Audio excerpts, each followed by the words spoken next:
இந்த உணர்வு கடந்த நிலையில் அதை சரியாக புரிந்து கொள்ளாமலே தடுக்கி விழுந்தவர்கள் எவ்வளவு பெரியவர்களாக இருந்தாலும் சரி, இருட்டில் தடுமாறியவர்களாக, பொதுவாக தங்கள் அறிவுடன் சில மூட நம்பிக்கைகளையும் சேர்த்தே வெளிப்படுத்தியிருப்பதை தவறாமல் காண முடிகிறது. அவர்கள் மனமயக்க காட்சிகளுக்கு இடமளித்தனர். தாம் ஒரு குகையில் இருந்தபோது தேவதூதனான கப்ரியேல் ஒரு நாள் வந்து தம்மை ஹராக் என்ற ஒரு தேவலோக குதிரை மீது ஏற்றி தேவலோகங்களுக்கு அழைத்து சென்றதாக முகமது நபி கூறினார். ஆனால் இவை எல்லாவற்றுடனும் அவர் சில பேருண்மைகளையும் கூறியுள்ளார். நீங்கள் குர்ஆனை படித்தால் பேருண்மைகள் மூட நம்பிக்கைகளுடன் கலந்திருப்பதை காணலாம். இதை எவ்வாறு விளக்குவது? அவர் அக விழிப்புணர்வு பெற்றவர்தான், அதில் சந்தேகமில்லை.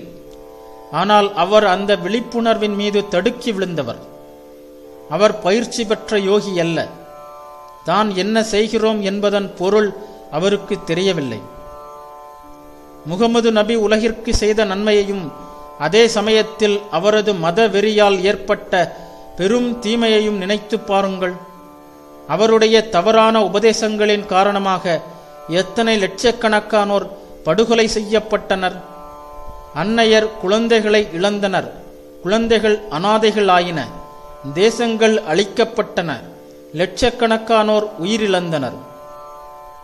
முகமது நபி போன்ற மகான்களின் வாழ்க்கையை படிக்கும்போது இத்தகைய அபாயங்களை காண்கிறோம். அதே வேளையில் அவர்கள் எல்லோருமே அக விழிப்புணர்வு பெற்றவர்களாக இருந்ததையும் காண்கிறோம். ஒரு மகான் உணர்ச்சி வசப்படுகின்ற தன் இயல்பை உயர்நிலைக்கு கொண்டு செல்வதன் மூலம் உணர்வு கடந்த நிலையை அடைந்திருந்தாரானால் அவர் அந்த நிலையிலிருந்து சில உண்மைகளை மட்டும் கொண்டு வருவதில்லை, அவற்றுடன் கொள்கை வெறியை கொண்டு வருகிறார். அவருடைய உபதேசங்கள் உலகிற்கு எவ்வளவு நன்மை செய்ததோ அந்த அளவிற்கு பெரும் தீங்கை விளைவிக்கின்ற மூட நம்பிக்கையையும் கொண்டு வருகிறார். மூட நம்பிக்கைகளெல்லாம் விட்டொழிக்க வேண்டும். மற்ற விஞ்ஞானத்தைப் போலவே இந்த உணர்வு கடந்த நிலையை பற்றிய படிப்பையும் அணுக வேண்டும். பகுத்தறிவின் மீது நமது அடிப்படை அமைய வேண்டும். எவ்வளவு தூரம் முடியுமோ அதுவரை அறிவின் துணையுடன் போக வேண்டும். மேற்கொண்டு செல்ல முடியாத நிலை வரும்போது அந்த அறிவே உயர்ந்த நிலைக்கு வழிகாட்டும். நான் அகவிழிப்புணர்வு பெற்றவன் என்று கூறிக்கொண்டு அதே வேளையில் அறிவுக்கு பொருந்தாத வண்ணம் ஒருவன் பேசுவானானால் அதை புறக்கணித்துவிடு. இறைவனை எல்லையற்றவன் என்று கூறிக்கொண்டு அதே சமயம் அவனை சிறு நூலின் அட்டைகளுக்கு இடையில் அடைத்து வைக்க துணிந்த மனிதனின் அறிவீனத்தை என்னவென்று சொல்வது?